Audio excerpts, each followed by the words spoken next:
And we'll finish with Dan for 12 o'clock tomorrow, please. Hi, Ange. Yep. There's a bit of a youth revolution going on at Spurs at the moment. You've got 3 teenagers in the summer, you've got 2 more coming next year.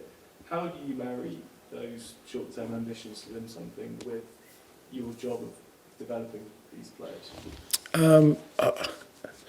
I think it has to happen in conjunction because, you know, what I'm trying to do is what I've done wherever I've been, irrespective of my tenure, is kind of build teams that will be kind of challenging over a course of time, and all teams that do that seem to grow together. So you need that element of youth for it to come to fruition as you go along. So it has to be a combination of both. When do you hit the sweet spot where you've got enough experience in the building and also the young players have had enough experience? That's where hopefully, well, it all comes together. And then when the experienced players come to the end of the cycle, you've got the rest coming through. So I think I've always done it, and I think it's a balancing act. But I'm really excited about the young players we've brought in and the ones who are coming in. That, and look, another manager might be the beneficiary of them, I don't know. But I think, in the course of time, they're going to prove to be really good footballers, and really make an impact. And part of that is, like I said, development, and they can only develop if they play. So we've got to give them the opportunity to play. But just the 3 we've brought in, sort of with Mikey as well, and young Will Langshy, but Wilson, Archie, Lucas. I just really love watching them at training at the moment. They want to play, they want to make an impact. They don't look like 18-year-olds or 19. They don't behave like it, which is great for me, because when they're 21, they're going to hopefully be flying. But that's kind of part of our responsibility to develop them. But I think if you want to sort of have a successful kind of period, I think you can't just bring in just experienced players and sort of go for one hit at having success. Because there's an old adage in English football, you don't win anything with kids. Until you do. Yeah, until you do.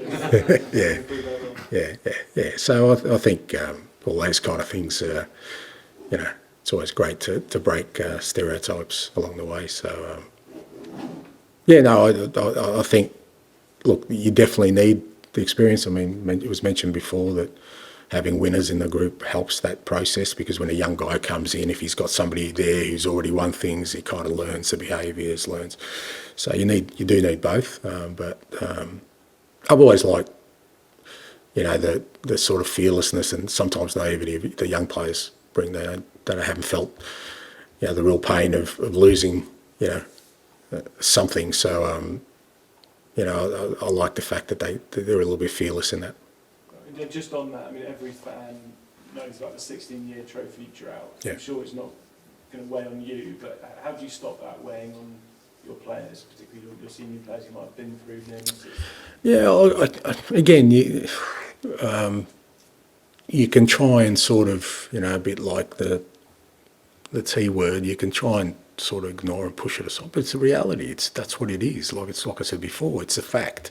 So just face up to it, mate. And the way I kind of flip it on, I think, as I keep saying to the guys, what a great opportunity. Like, imagine you are the ones that do it. I mean, what else? I mean, I keep saying it was the biggest attraction for me coming here. Not because of it's great. I get it. It's the Premier League and everyone wants to be here. It's a big club. I get it. And, you do get well rewarded financially.